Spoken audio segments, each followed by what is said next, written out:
So I want to fast forward a little bit. You have the team in place now. Now it's time to go get the business and ramp things up with the referral partners and the database and put yourself out there. You got to the 100 million. You got there. I look at it as like you saw Mount Everest. It just so happened you threw a number on it, 100 million. You got there. Like, was it what you thought? Did it come with a lot of personal trade-offs? Were you disappointed when you got there, or did you not even think about it and you wanted to keep on going? Like, why not 200 million? And how did you feel at the 100 million? And then, like, why did we pull back a little bit? Yeah, absolutely. I think at the 100 million was this goal that, to be honest, I didn't even think I could achieve. Like, it was like pretty big, lofty goal at that time. And when we finally made it there, it was actually terrible. I was miserable. I was burnt out. I was exhausted, and I was resentful. Like, I resented the job that I once loved, that I'm so passionate about, and I lost my passion for it. And I think, like, for me, it wasn't the $100 million that burnt me out. Like, don't get me wrong. You can do $100 million done differently and feel great. I just didn't do it very well. And I think for me, like, I would say the number one thing was I just forgot to take care of me. Like, one of the things I always say in my business is I have always been people over profits, no matter what. It's always about the people for me. And I forgot that I'm one of those people that needs to matter too. So when you forgot about yourself, was that like the regular, like just taking care of your health, your mindset, what you eat, what you drink, your exercise? Like, are we getting that granular? Like you were just so in the business, it was go, go, go, go, go, that you didn't have time. Was it didn't have time to like enjoy things, or you actually just were treating your body and your mind like you shouldn't have? All of the above. I mean, yeah, like I just worked. That was all that I did. I did not really have much of a life outside of mortgages. I would wake up in the morning at 6 a.m. and I would go straight to my computer and I would work until midnight. And I would not eat. Like, I ate maybe one meal a day because I was too busy.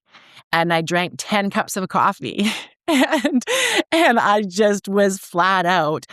And I didn't take breaks. I didn't allow myself vacations, those things in terms of taking care of myself. And then also, I took things so personally. I let the stress of this industry get to me so badly. And my perfectionism every day, not allowing myself to make mistakes, letting the mistakes define me. I was so consumed by this fear of getting it wrong and overthinking everything that I think a combination of working around the clock and not fueling my body and taking care of myself, and then taking things personally and allowing the stress to get to me just completely killed me. Thank you for sharing that. That's very vulnerable and honest. Was there a tipping point? Was there a moment you can look back and you just said, not like, did someone in your life say something to you? Was it you just looked in the mirror one day? Like, what happened? I mean, a lot of things happened, I think. It was like kind of like the domino effect of like everything crumbling down.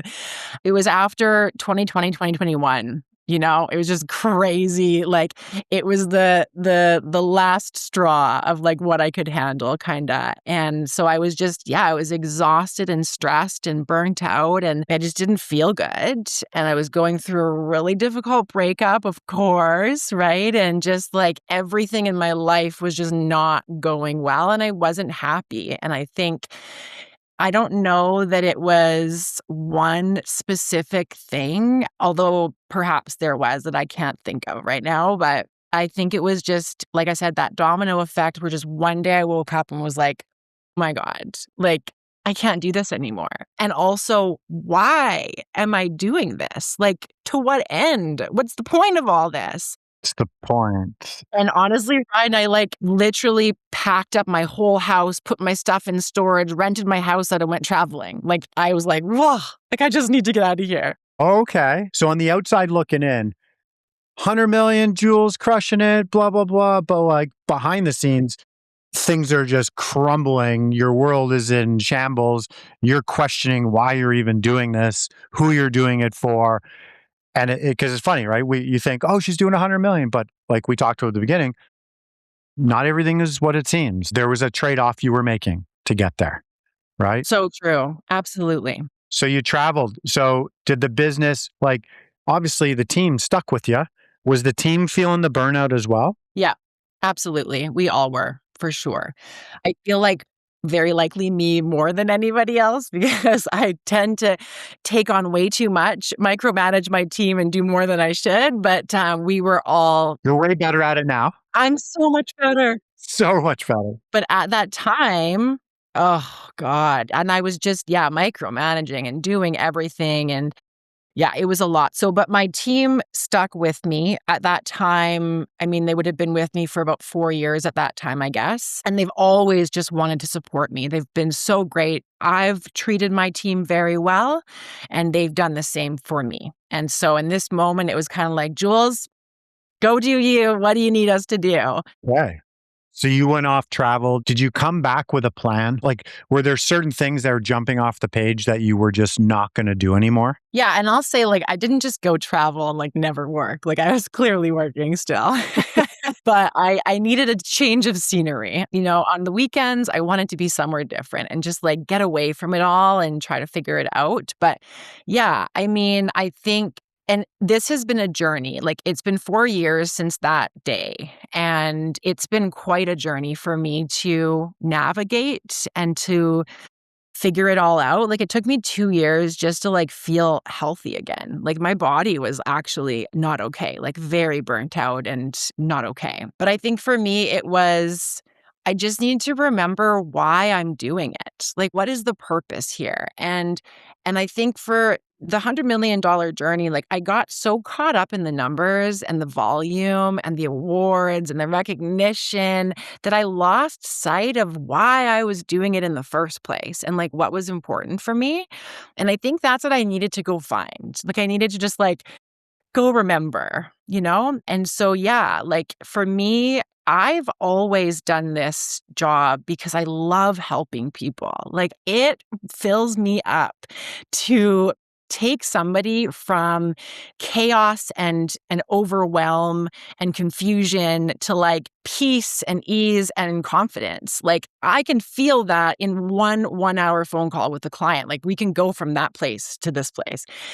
And so, like, that fills me up, and I wanna focus on that, and the only way that I can do that is if I have the capacity to show up, and if I'm in a regulated, healthy place. If I take care of me first, then I can show up like that for my clients, and if I'm not burnt out. So I think the biggest thing was like, okay, I need to say no to things that don't serve me. I need to have boundaries. What are some examples of, if you can put your finger on, that you started to say no to? Well, I mean, I think, like, try not to do everything. So, like, maybe not doing, construction for a period of time because that's a little more consuming, or not doing private lender mortgages.